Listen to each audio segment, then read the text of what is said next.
नमस्कार स्टूडेंट, आज की आपकी इस क्लास में आप सभी का स्वागत है। आज का जो अपन का टॉपिक है वो संयोजकता से रहने वाला है। फिलहाल अपन संयोजकता के बारे में है ना, तो पिछली वीडियो में अपन पढ़ चुके हैं, तो यहाँ पे संयोजकता के बारे में अपन उतना डिस्कस नहीं करेंगे। केवल संयोजकता की परिभाषा ही केवल अपन जान लेंगे। यहाँ पे जो मेन टॉपिक आता है वो आता है ऑक्सीकरण अवस्था का, क्योंकि आज जो वर्तमान में है ना, ऑक्सीकरण अवस्था को ज़्यादा है ना प्राथमिकता दी जाती है। जो छोटी क्लासें होती हैं उनमें संयोजकता को है ना बताया जाता है, लेकिन जैसी बड़ी क्लास आ जाती है तो वहाँ पे ऑक्सीकरण अवस्था आ जाती है। तो ऑक्सीकरण अवस्था और जो संयोजकता है, कभी कभार तो ये समान आ जाती है और कभी क्या है ये भिन्न भी हो जाती है, क्योंकि जो संयोजकता है वो बिल्कुल फिक्स होती है कि उतनी ही रहेगी उसकी संयोजकता, है ना। कुछ रेयर केस में ऐसा होता है कि संयोजकता बदल जाती है, ठीक है ना, लेकिन ऑक्सीकरण अवस्था के साथ ऐसा नहीं होता। बहुत से ऐसे जो तत्व हैं जैसे कि संक्रमण तत्व या जो डी ब्लॉक के जो तत्व होते हैं वो परवर्ती संयोजकता दर्शाते हैं। और भी कुछ तत्व होते हैं जो परवर्ती संयोजकता का मतलब है वो दो या दो से अधिक, यानी कि जो संयोजकता है वो 7 तक चली जाती है उनकी, ठीक है ना। तो वहां पे अपन संयोजकता नाम ना दे करके वहां पे अपन ऑक्सीकरण अवस्था नाम देते हैं। अंतर इतना है कि जो ऑक्सीकरण अवस्था है उसमें अपन उसका चार्ज भी लिखते हैं। यदि मान के चलिए ऑक्सीकरण अवस्था प्लस में है तो प्लस लिखेंगे, और यदि माइनस में है तो फिर माइनस लिखा जाता है, ठीक है ना। तो यहाँ पे अपन संयोजकता की केवल परिभाषा जान लेते हैं। वैसे मैं पिछली वीडियो में संयोजकता के बारे में पूरा डिटेल से बता चुका हूँ। तो जो संयोजकता है, परमाणु के जो सबसे बाहरी वाला कोष होता है तो उसमें जितने इलेक्ट्रॉन होते हैं उनको अपन संयोजी इलेक्ट्रॉन कहते हैं, ठीक है ना। जितने भी इलेक्ट्रॉन होंगे तो उनकी संख्या को संयोजी इलेक्ट्रॉन या बैलेंस इलेक्ट्रॉन बोलते हैं।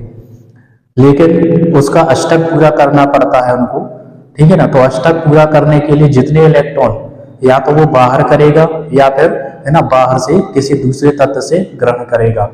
तो उस कंडीशन में जितने वो तत्व को इलेक्ट्रॉन को वो ग्रहण करता है तत्व, और जितने इलेक्ट्रॉनों को बाहर करता है तो उनकी संख्या ही संयोजकता कहलाती है। यहाँ पे अपन ऑक्सीकरण अवस्था के बारे में चर्चा करेंगे, इंग्लिश में जिसको ऑक्सीडेशन नंबर बोलते हैं।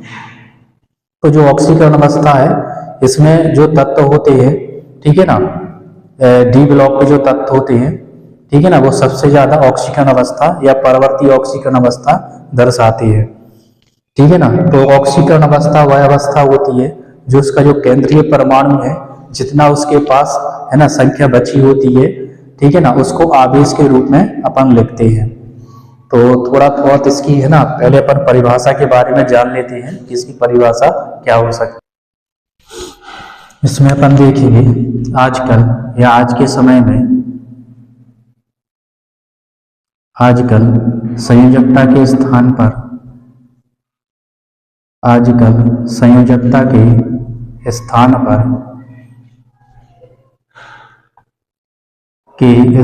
पर ऑक्सीकरण अवस्था, ऑक्सीकरण अवस्था, ऑक्सीकरण अवस्था पद अधिक उपयुक्त समझा जाता है। अधिक उपयुक्त समझा जाता है।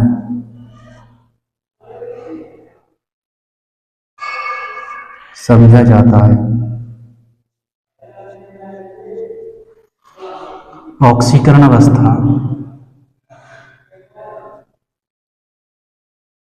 ऑक्सीकरण अवस्था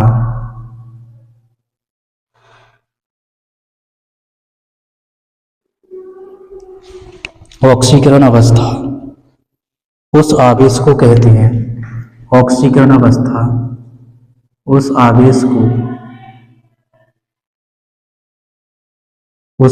को कहते हैं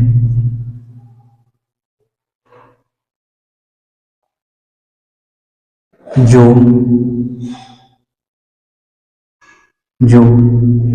केंद्रीय परमाणु,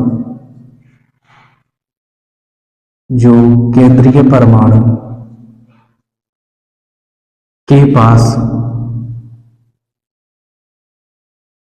के पास बचा रहता है, के पास बचा रहता है यदि उसके चारों ओर के यदि उसके चारों ओर के यदि उसके चारों ओर के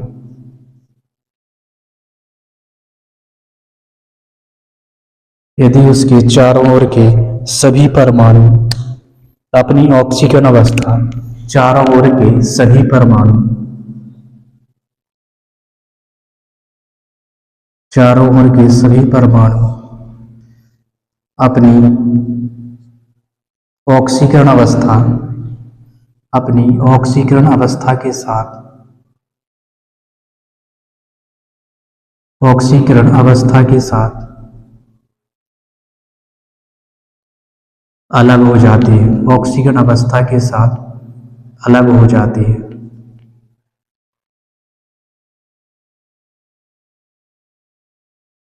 अणु में दो या दो से अधिक परमाणु होते हैं। जब वो परमाणु अपनी ऑक्सीकरण अवस्था के साथ अलग अलग हो जाते हैं, ठीक है ना, तो वहां पे एक आवेश आता है और उसी आवेश को अपन ऑक्सीकरण अवस्था कहते हैं। ए प्लस में या फिर माइनस में हो सकती है। ये जो है ए प्लस में या माइनस में हो सकती है। जो ऑक्सीकरण अवस्था का जो मान है वो संयोजकता के समान भी हो सकता है और उससे भिन्न भी हो सकता है। उदाहरण के तौर पे SF6 में अपन देखेंगे, एक मॉलिक्यूल का एग्जाम्पल लेते हैं अपन। एग्जाम्पल में SF6, ठीक है ना, सल्फर फ्लोराइड या है ना SF6। इसमें जो ऑक्सीकरण अवस्था है, ठीक है ना, जो सल्फर की, तो इसमें सल्फर की ऑक्सीकरण अवस्था, इसमें जो सल्फर की है ऑक्सीकरण अवस्था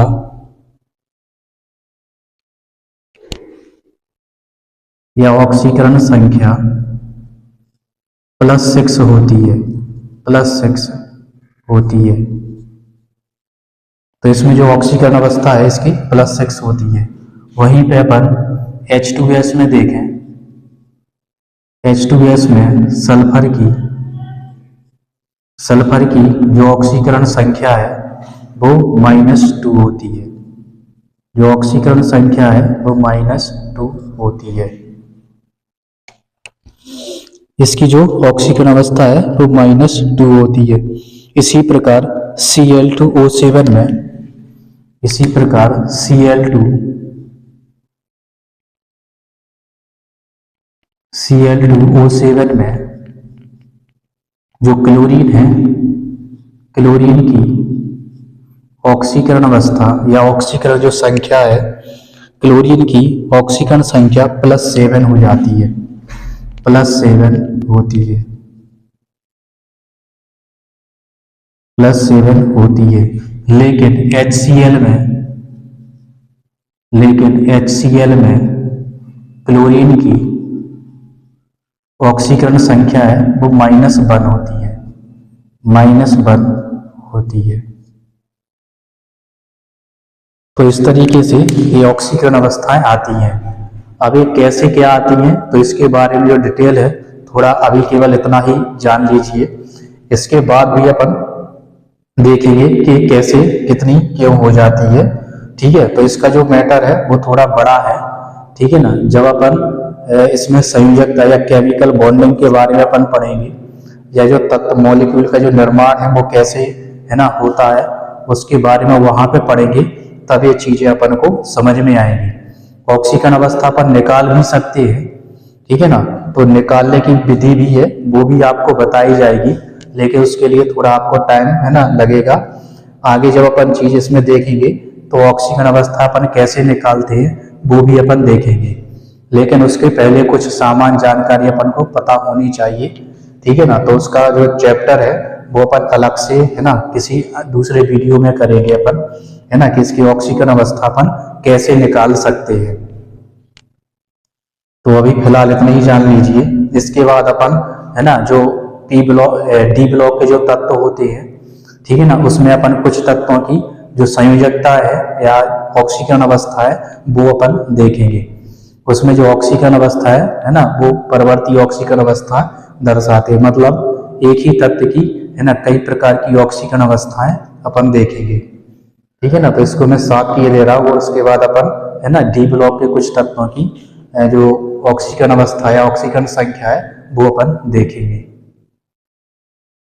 तो यहाँ पे कुछ, यहाँ पे तत्वों के नाम और यहाँ पे उनकी ऑक्सीकरण अवस्थाएं लिखेंगे अपन। तो इसमें जो तत्व है, तो इसमें अपन लिखेंगे scandium, titanium, vanadium, scandium, titanium, vanadium, यहाँ पे scandium, titanium, vanadium, chromium, manganese, chromium, manganese, chromium, manganese. इसके बाद मैं यहाँ पे लिखे दे रहा हूँ क्रोमियम, मैंगनीज। इसके बाद है आयरन, कोबाल्ट, आयरन, कोबाल्ट। इसके बाद है nickel, copper, zinc, nickel, copper और इसके बाद जिंक। इसके बाद इसकी, है ना, ऑक्सीकरण अवस्थाएं लिखेंगे। जो स्कैंडियम है, स्कैंडियम, है ना, +2 और +3 ऑक्सीकरण अवस्था दर्शाता है। ये दर्शाएगा +2 और +3 ऑक्सीकरण अवस्था। ये 2 प्रकार की ऑक्सीकरण अवस्थाएं दर्शाता है स्कैंडियम। इसके बाद आएगा टाइटेनियम, है ना, टाइटेनियम 2 से लेके 4 तक की ऑक्सीकरण अवस्थाएं दर्शाता है। ये +2, +3 और +4 ऑक्सीकरण अवस्था दर्शाता है टाइटेनियम। इसके बाद अपन देखेंगे टाइटेनियम के बाद आता है वेनेडियम। वेनेडियम 2 से लेके 5 तक की ऑक्सीकरण अवस्थाएं दर्शाता है। +2, +3, +4 और +5 तक की ऑक्सीकरण अवस्थाएं दर्शाता है। इसी प्रकार ये और आगे जाएगा, है ना, +2, +3, +4, +5 और यहाँ पे +6, ठीक है ना। तो इस तरीके की ये ऑक्सीकरण अवस्थाएं दर्शा। यहाँ पे मैंगनीज है, मैंगनीज सबसे ज्यादा ऑक्सीकरण अवस्था इसमें दर्शाता है। जो मैंगनीज है सबसे ज्यादा, यानी कि +7 तक जाता है।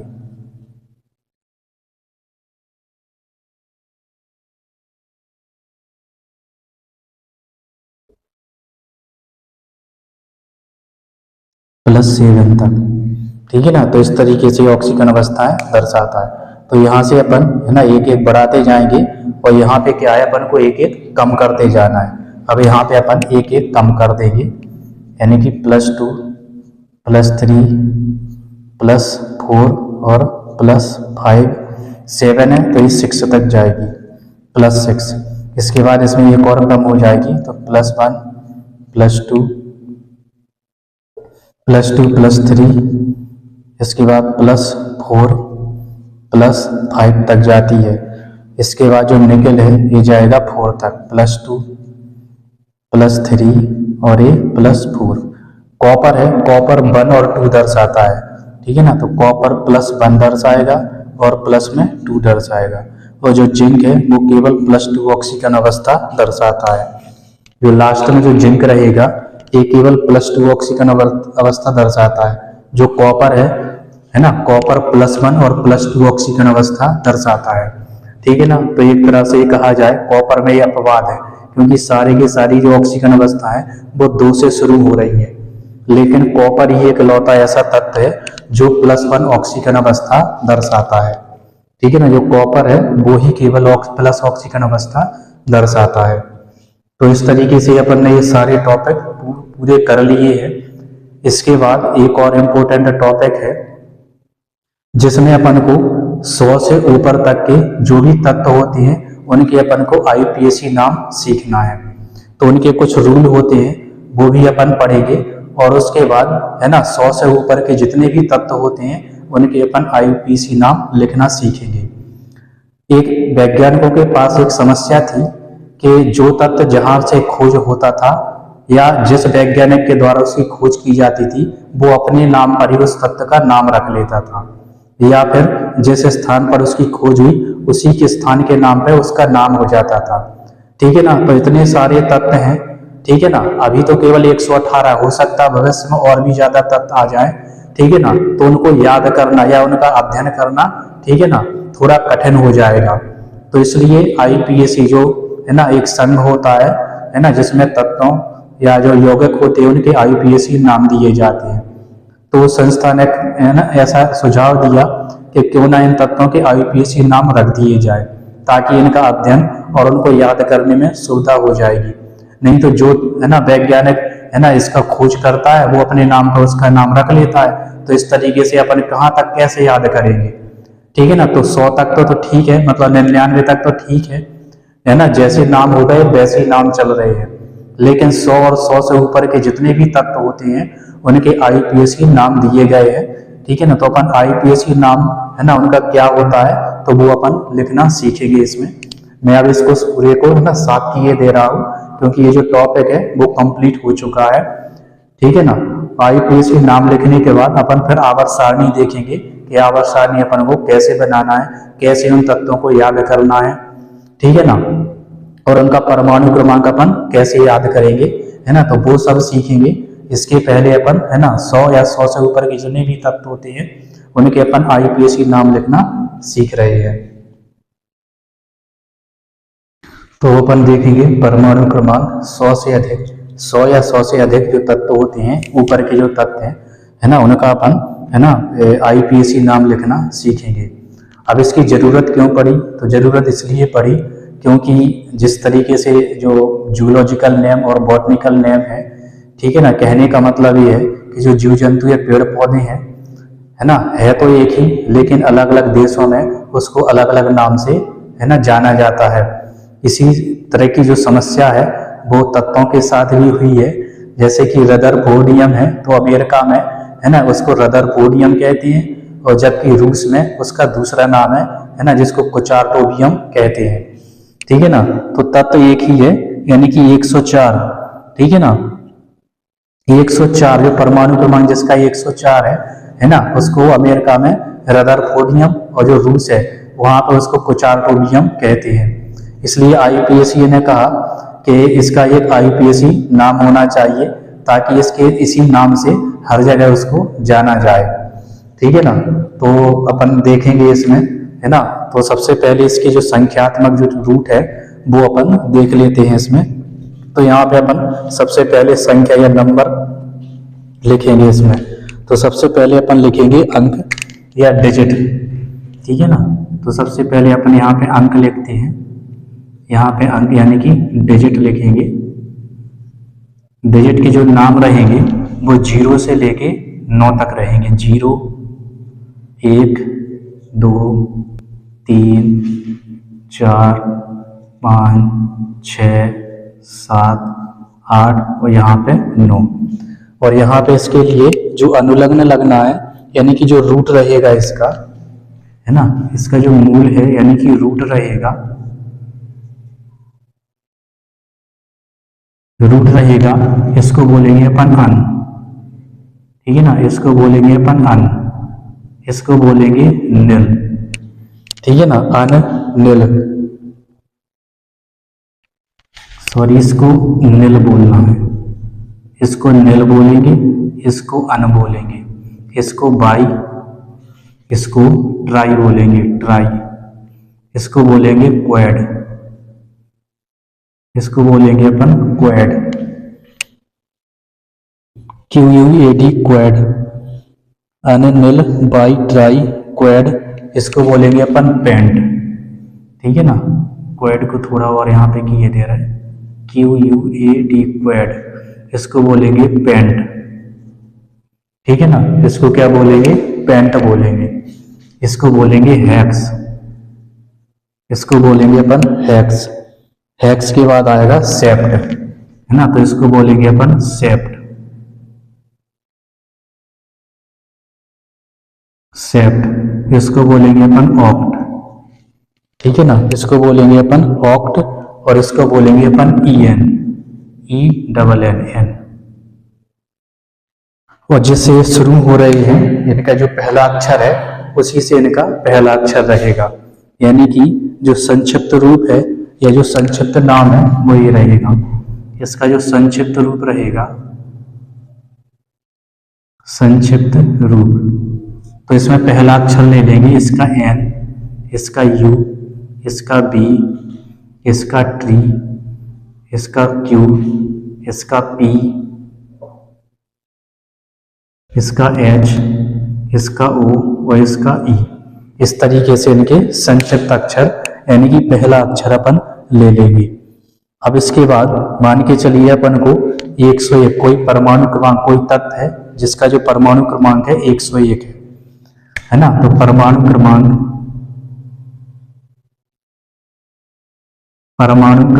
101, कोई भी तत्व है जिसका परमाणु क्रमांक 101 है तो इसका IUPAC में नाम हो जाएगा। यहाँ पे पहले देखना है अपन को वन लिखा है, तो वन के लिए अपन ने क्या लिखा है अन, तो वन के लिए अपन लिखेंगे यहाँ पे अन, वन के लिए अन। फिर है जीरो, जीरो के लिए है नील, तो यहाँ पे अपन लिखेंगे नील, नील। इसी प्रकार फिर से वन लिखा है तो वन के लिए लिखा है अन, तो इसका जो नाम हो जाएगा अन।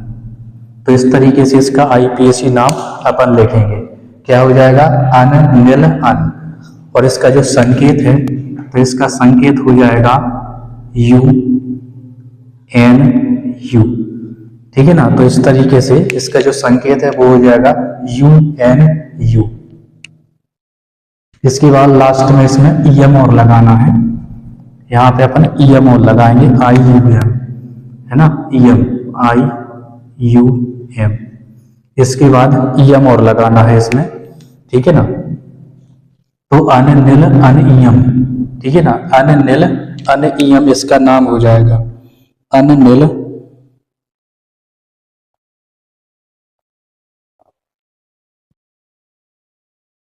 अन, EM नाम हो जाएगा।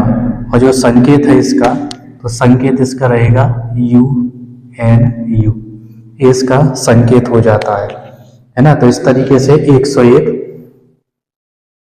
ये जो नाम होते हैं ये अस्थायी नाम होते हैं। IUPAC ने कहा है कि जैसे इसकी जब खोज होती है, इसके बारे में पता चलता है तो इसके बारे में रिसर्च की जाएगी, ठीक है ना, रिसर्च की जाएगी। यदि वास्तव में वो तत्व होता है, ठीक है ना, तो शुरुआत में उसका अस्थायी नाम यानी कि ये वाला नाम इस विधि के द्वारा उसका नाम दिया जाएगा और संकेत उसका 3 अक्षर वाला रहेगा।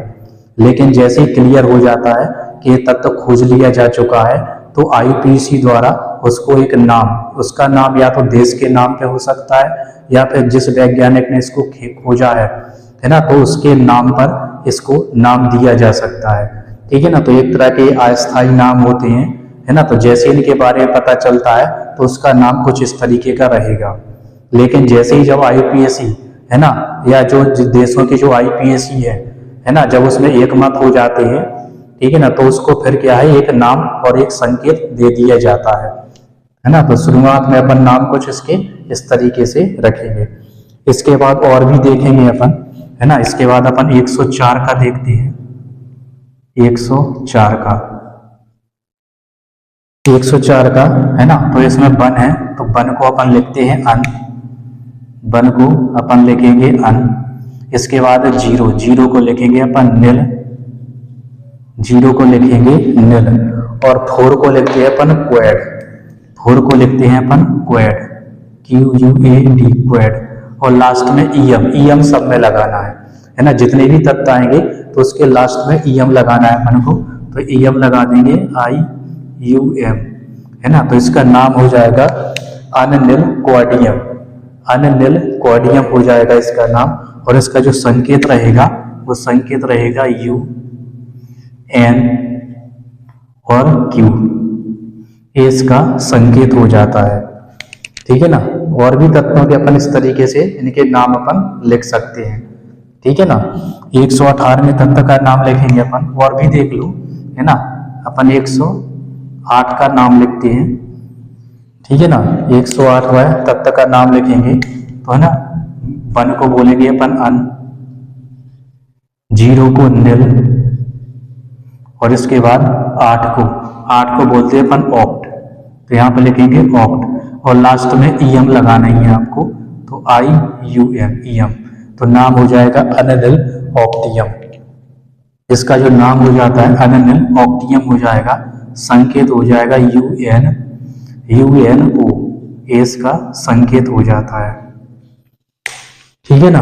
इसी तरीके से आप पूरे है ना 100 से लेकर तक के है ना 100 से लेकर 118 तक के तत्वों के आप नामकरण इस तरीके से कर सकते हैं, है ना। अपन 111 तत्व का देखेंगे, परमाणु क्रमांक 111 का।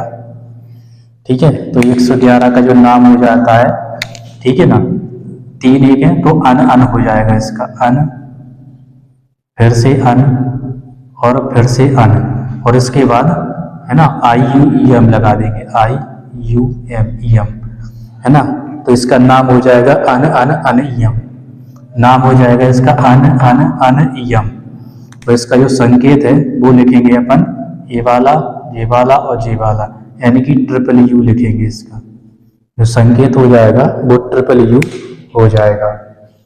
ठीक है ना। इस तरीके से अपन इनके नाम कर सकते हैं, और भी अपन लिखेंगे, है ना। 115 तत्व का लिखे थे, परमाणु क्रमांक 115 का, 1 को लिखेंगे अपन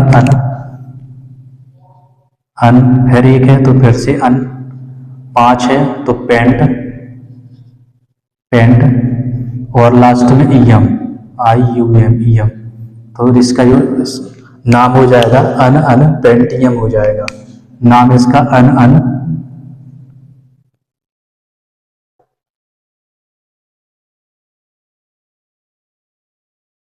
नाम हो जाएगा इसका अन पेंटियम, संकेत हो जाएगा इसका UUP, इसका जो संकेत है वो UUP हो जाएगा।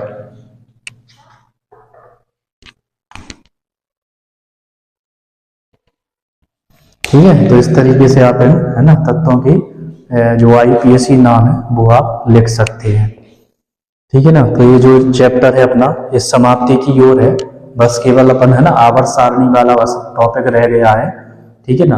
तो आवर्त सारणी कल से अपन है ना तैयार है ना लिखना सीखेंगे, बनाना सीखेंगे कि कैसे अपन को बनाना है, उनके तत्वों को अपन को कैसे याद करना है, उनका परमाणु क्रमांक कैसे याद रखना है ना। तो ये सारी की सारी जो चीज़ें हैं वो अपन है ना अगले वीडियो में करेंगे। तो आज तक की इस क्लास में बस इतना ही।